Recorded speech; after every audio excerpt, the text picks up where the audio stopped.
Hi, welcome back to Anusri tutorials. ఈరోజు మనం ఉభయ సభల సంయుక్త సమావేశాన్ని ఏర్పాటు చేసేది ఎవరు అంటున్నారు.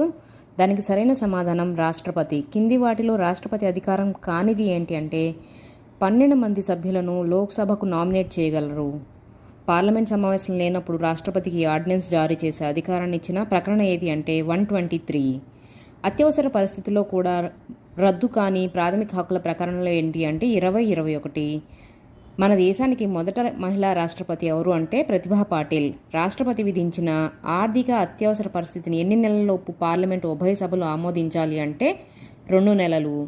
ఉపరాష్ట్రపతి తొలగింపు తీర్మానానికి లోక్సభ రాజ్యసభలు వరుసగా ఏ మెజారిటీతో ఉండాలి అంటే ప్రకరణ 74 ప్రకారం రాష్ట్రపతి తన విధులను సలహా ప్రకారం ఎవరు నిర్వర్తిస్తారు అంటే ప్రధానమంత్రి నాయకత్వం.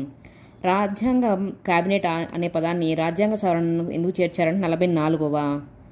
Thank you.